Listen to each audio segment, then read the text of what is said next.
I've been using the MacBook Air M4 for nearly a month now, and it's hands down the best laptop that I've ever used. Now for context, I've only ever used Windows PC laptops, and this is my first ever MacBook. I'm honestly surprised at how much value you get for the price you're paying, and just how insanely powerful this device is.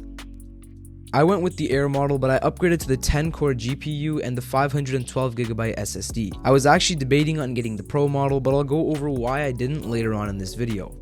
Now the MacBook Air comes in 4 different colors, and I was debating on getting the Midnight Navy, but one scratch and the only color you're going to be seeing is this right here. So because it was my first MacBook, I decided to play it safe and get the classic silver color. And I honestly don't think that you can go wrong with it. The outer shell is made of aluminum, and I haven't noticed any issues when it comes to durability, but I have yet to drop it or scratch it in any way. Now getting to the important part as to why I chose to get the Air over the Pro, and some things that I wish I knew before I got the Air. The MacBook Air is a lot smaller and compact compared to the Pro, and it also costs significantly less. I picked this MacBook up for roughly $2,000 including Apple Care for 3 years, but getting the Pro would have been just $500 or $600 more. Now I definitely wanted the performance of the Pro, but there's a big trade-off when it comes to portability. Because I'll be using this laptop for a lot of editing and mainly schoolwork, I didn't want to get the base model, so I sort of future-proofed it by upgrading the SSD and the GPU.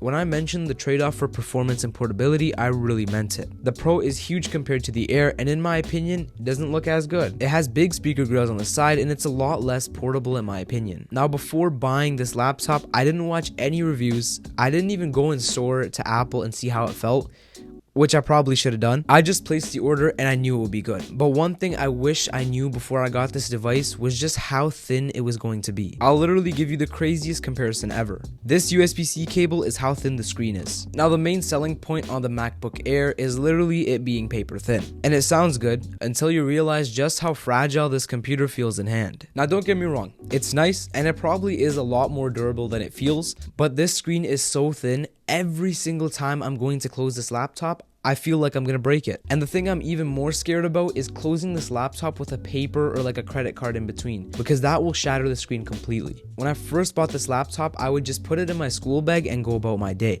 But after walking around with my laptop in my bag all day, I would end up forgetting that it's in there. So I ended up going to Amazon and buying one of these carry cases so I don't end up accidentally breaking it. Now I wouldn't recommend putting a case on this laptop because it actually has no fans and it fully relies on the aluminum body to dissipate heat. So putting a case on this could affect performance and it's not good for your laptop. Another thing is screen protectors or camera covers. Do not put these on your MacBook Air M4. The screen was not designed for this and you'll either destroy the coating on your screen or end up shattering it completely. However, 2 things I'd recommend getting are Apple Care and a carry case, just so you don't end up overpaying for accidents. Another thing I've noticed is that the speaker grill is actually located in between the hinges, which makes this laptop just so much more aesthetically pleasing. But this is also a huge issue, because there's no way to access the speaker, which means there's no way to clean it, and if something happens to fall in between that, good luck getting it out without scratching this small panel. Now in my opinion, later down the road this can definitely pose as an issue due to all the dust and debris building up, especially if you're like me and plan on using this laptop long term. But that's another reason you buy Apple Care, and it's literally just a couple hundred extra to protect your device from accidents. And the way that I look at it, you're basically protecting an investment. I personally got 3 years on it and I haven't had any issues so far, and let's just hope it stays that way.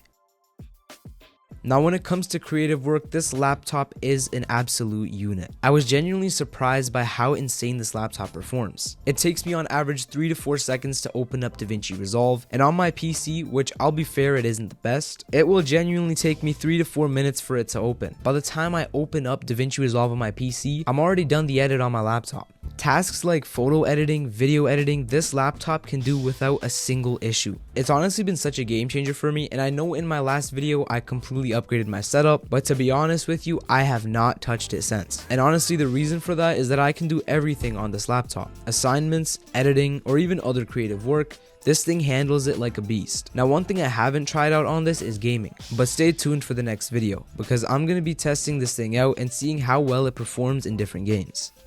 Now, one of the main reasons everyone gets a MacBook, whether it's a Pro or an Air, is that it's a great addition to the Apple ecosystem. I didn't understand the levels to this until I actually got my hands on the MacBook Air. Like I said before, this is my first MacBook, so I've never had the luxury of having my phone, which by the way I just upgraded to the 17, seamlessly integrated into my laptop. Calls, messages, and all your notifications are shared across devices, so you can work without procrastination. There's been times where I've spent hours working without looking at my phone once because I have everything I need right here. And believe me when I say, if you're using an Apple phone, no matter how old it is, with a Windows laptop, you're missing out big time. I could genuinely go on for hours on just how great the software alone is, but some of the main things I found so helpful is just my AirPods switching from my phone to my MacBook before I even click play on Spotify. Now, I'm sure a lot of these features are already available with the older MacBooks, but since it's my first one, it's definitely a huge shift for me. The battery life on this thing is amazing. I can go a couple days without charging it while using it regularly, but with heavier tasks like video editing, you'll end up having to charge it a lot quicker. You can choose between the 30-watt charger and the 70-watt charger, with the 30-watt being more portable but slower, and the 70-watt the opposite. I ended up going with the 70-watt because I'm honestly not trying to carry any kind of charger around. It just seems like such a hassle. The charging port is the classic magnetic connector,